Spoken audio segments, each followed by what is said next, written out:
প্রথমে রাজনীতির অংশটা বলি। জুলাইয়ের পরে আমরা ভেবেছিলাম রাজনীতির গুণগত মান বাড়বে এবং জনগণ ভালো রাজনীতির সন্ধান পাবেন এবং সেই রাজনীতি যেটি আপনাকে সুশাসনের দিকে নিয়ে যাবে, গণতান্ত্রিক রূপান্তরের দিকে নিয়ে যাবে, সংস্কারের দিকে নিয়ে যাবে। আমি দুঃখের সাথে বলছি যে আমাদের রাজনীতি আরও বেশি ঘোলা পানিতে চলে যাচ্ছে এবং আপনাকে বাধ্য করা হচ্ছে অন্ধকারে ঢিল ছুঁড়ে তাদেরকে বিজয়ী করে সংসদে নিয়ে আসার জন্য। আপনি তার মনের কথাটি শুনতে পাবেন না, তার মতলবটি বুঝতে পারবেন না। জামায়াতে ইসলামী বা তাদের জোট, 8 দলীয় জোট যেভাবে আপনাকে ড্রাইভ করতে চাচ্ছে, এটি আমাদের ইতিহাসে কখনো ঘটেনি। কাজেই রাজনীতিতে আমরা জুলাইয়ের পরে ভালো রাজনীতি পেলাম কিনা হাসিনার পচা রাজনীতির বিপরীতে, আমি বলবো দুঃখজনকভাবে না। কেননা কেউ রাজনীতির সংস্কারটি করেনি, রাজনীতির চরিত্রটি বদলাতে চায়নি এবং বরং চেষ্টা করেছে প্রচলিত রাজনীতির পথ হেঁটে কোনো এক জায়গায় পৌঁছে যাওয়া যায় কিনা, শর্টকাট ব্যবস্থাটা নতুনরা পর্যন্ত খোঁজার চেষ্টা করেছে। এবার ভারতের ব্যাপারে আপনাকে বলি, ভারত একটা দায় সারা উত্তর দেয় যে ভারতের ভূখণ্ড কোনোভাবেই বাংলাদেশের অপরাধের সাথে যুক্ত হবে না। দেখুন, এই স্টেটমেন্টগুলো আগের থেকে রেডি করা থাকে। এই স্টেটমেন্টের সাথে বাস্তবের কোনো মিল নাই। প্রথমত শেখ হাসিনাকে আশ্রয় দেওয়া এবং শেখ হাসিনার সাথে আরও প্রায় 1000-5 লোককে আশ্রয় দেওয়া, এটি ভারতের একটি গর্হিত অপরাধ। ঠিক যেমন করে ভারত 16 বছরে বাংলাদেশের নির্বাচন, বাংলাদেশের অভ্যন্তরীণ রাজনীতিতে হস্তক্ষেপ করেছিল, সেরকম আরও একটি অপরাধ এখন তারা কন্টিনিউ করছে। এখন ভারত, আপনি এই যে আমাদের হাই কমিশনারকে ডেকে নিয়ে গেছে, তারা নাকি নির্বাচন কেমন হওয়া উচিত, ইনক্লুসিভ হওয়া উচিত, এই বিষয়ে নসিহত করার চেষ্টা করেছে। তো তাদের মানে 15 বছরে তো ইনক্লুসিভ নির্বাচন হয়নি, তখন তারা টু শব্দও করেনি, বরং সুজাতা সিং এসে এরশাদকে সিএমএইচে পাঠিয়ে 14 সালের নির্বাচনে তারা গেছে। কাজেই ভারতের ব্যাপারে আমাদের অবস্থান হতে হবে খুবই পরিষ্কার এবং শক্ত। দুর্ভাগ্যজনক হচ্ছে যে এখানে ক্ষমতায় যারা ছিল তারা তো ভারতের তাবেদার ছিলই, বাইরের রাজনীতির অনেকেই এখনও ভুলতে পারছে না যে ভারতের সহযোগিতা তাদেরকে সামনের দিকে আর এগোতে দিবে না। বরঞ্চ বাংলাদেশের মানুষ ভারতের চোখে চোখ রেখে বাংলাদেশের অধিকারের পক্ষে রাজনীতি দেখতে চায়। কাজেই ভারতকে আমাদের এই জায়গাটিতে সামনাসামনি দাঁড় করাতে হবে, বলতে হবে। আপনি শেখ হাসিনার প্রতিটা বক্তব্য খেয়াল করে শোনেন, উনি সন্ত্রাসী কর্মকাণ্ডকে উৎসাহিত করছেন, তার দলের লোকজনকে বাড়িঘরের ঠিকানা বুঝিয়ে দিচ্ছেন। এই যে একজন মহিলা, এখন প্রফেসর ইউনূস নরেন্দ্র মোদীকে একটি অনুরোধ করেছিলেন যে ওনাকে যেন কথা বলা বন্ধ করা হয়, উনি কিন্তু তখন প্রত্যাবাসনও চায়নি, সেটি বন্ধ হয়নি। তারপরই আমরা দেখতে পেলাম আন্তর্জাতিক বার্তা সংস্থাগুলোকে উনি ইন্টারভিউ দিতে শুরু করলেন এবং কোনোভাবেই বাংলাদেশের গণহত্যার দায় নিতে চাচ্ছেন না, অনুশোচনা করতে চাচ্ছেন না, 16 বছরের দুঃশাসনে সমালোচনা করতে চাচ্ছেন না।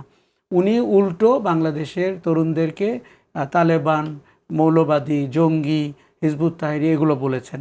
এখন আমরা যদি আমাদের কাজে প্রমাণ করি যে আমরা আবার ভারতের ন্যারেটিভ কিংবা শেখ হাসিনার ন্যারেটিভ বাস্তবায়নে নেমেছি, স্বার্থটা কার হাসিল হবে? রাজনীতির লোকরা ক্ষুদ্র স্বার্থের জন্য এই বৃহৎ জঞ্জালটি যেন আমাদের ঘাড়ে চাপিয়ে না। হাসনাত একটি মন্তব্য করেছে, আপনি জানেন, যে সেভেন সিস্টার্সকে বিচ্ছিন্ন করে দেওয়া হবে। দেখুন, সেটার প্রেক্ষিতে আসামের মুখ্যমন্ত্রী বলেছেন আবার যে তাহলে ভারতও চুপ করে থাকবে না, উচিত শিক্ষা দেবে। দেখুন, হাসনাত জনসভায় বা বিক্ষোভ কর্মসূচিতে একটি কথা বলেছেন। হাসনাত সরকারের কেউ না, এটি সরকারের কোনো বক্তব্য না, বাংলাদেশ রাষ্ট্রেরও কোনো বক্তব্য না। হ্যাঁ, বাংলাদেশের তরুণরা যদি ভারতের ভূমিকায় অসন্তুষ্ট হয়, ক্ষুব্ধ হয়, আপনি নেপালে দেখেন, ভারতের কোনো প্রতিবেশীর সাথে ভারতের কোনো সুসম্পর্ক নাই, তরুণরা প্রতিবাদ করে আর বয়স্করা বুঝে শুনে প্রতিবাদ করে, নিজের মানে ভয় ভীতি এগুলাকে অটুট রেখে। কাজেই এটা উসিলা করে ভারত যে জায়গায় নিয়ে যাচ্ছে সমস্যাটিকে, এটি আমার মনে হয় অদায়িত্বশীল হচ্ছে এবং ভারতের আত্মসমালোচনা করে তাদের রিকোর্স করতে হবে বাংলাদেশ পলিসি। আমার ধারণা উনি একেবারে শেষ সময়ে, মানে যত দেরিতে আসতে পারেন সেই শেষ সময়টাতে বাংলাদেশে আসছেন। সেই জুলাই অগাস্টে উনি চলে আসতে পারতেন। আমি জানি না কি বিষয়ের জন্য তার দেরি হলো, তবে এটি আমার ধারণা রাজনীতিতে একটি গুণগত মানে উত্তরণ ঘটাবে।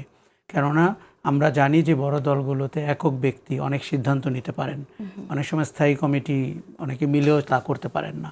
কাজেই বিএনপির যে বটলনেকগুলো আছে সেখানে ব্রেক থ্রু হবে বলে আমার ধারণা।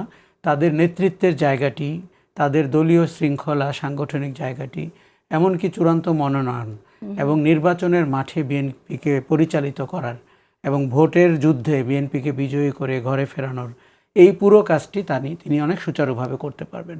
তার দেশ ছাড়া 17 বছর আগে ততদিনে বাংলাদেশে অনেক পরিবর্তন হয়েছে।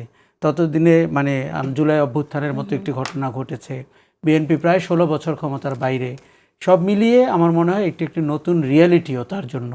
তো আমার ধারণা যে উনি হয়তো হোমওয়ার্ক ভালো করবেন যাতে করে এই পরিবর্তনটির আকাঙ্ক্ষাটি ধরতে পারেন এবং সেইভাবে বিএনপিকে আগামী দিনের রাজনৈতিক দলের প্রতিচ্ছবি হিসাবে উনি দাঁড় করাতে চেষ্টা করতে পারেন।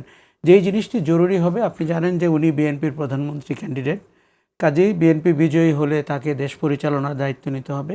আমরা তারেক রহমানের কাছ থেকে সুস্পষ্ট নির্দেশনা, রাজনৈতিক রেটোরিক্স না, ভারতের ব্যাপারে অবস্থান কি এটি জানা জরুরি, কর্মসংস্থানের ব্যাপারে অবস্থান কি, অর্থনীতির ব্যাপারে তার পরিকল্পনা কি, এই জিনিসগুলো পরিষ্কার হলে আমার ধারণা আগামী দিনের রাজনীতিতে উনিও ভালো করবেন, বিএনপিও ভালো করবে। আগে এক ধরনের রেটোরিক্স বলে আপনি ক্ষমতায় থাকতে পারতেন, কিন্তু এখন আপনাকে সুস্পষ্ট প্রোগ্রাম বলতে হবে। এই যে কারোর সাথে শত্রুতা নয়, সবার সাথে বন্ধুতা বলার পরে আমরা সবাই একবার হাসি, আমরা বুঝতে পারি যে দীর্ঘদিন ধরে শুনে আসছি এবং ইট মিনস নাথিং। এবং আগে একজন মন্ত্রী বলেছিলেন স্বামী স্ত্রীর সম্পর্ক ভারতের সাথে, আমরা তো এই রিয়ালিটিও পার হয়েছি। কাজেই ভারত বিরোধিতা কিনা নাকি ভারতের সাথে সহ অবস্থানের কৌশলী পরিকল্পনা, কোনটি উনি বেছে নেবেন সেটি আমরা দেখতে চাই এবং তাকে ঢাকায় স্বাগত জানাই। এবং তার ফিরে আসার পরে উনি যেটি ইংল্যান্ডে করেছেন বিলেতি কায়দায়, ওটি হয়তো ঠিকই আছে। এয়ারপোর্টে এত লোক গেলে বিলেতের জন্য খুব এটা একটা প্রবলেম, কিন্তু উনি একই কথা হয়তো ঢাকার উদ্দেশ্যে বলবেন না, কেননা বিএনপির একটি লক্ষ্য থাকবে যে ঐতিহাসিক জনসমাবেশ করা যায় কিনা, যেটি আগামী দিনের রাজনীতিতে সংখ্যার বিচারে বিএনপিকে এগিয়ে রাখবে।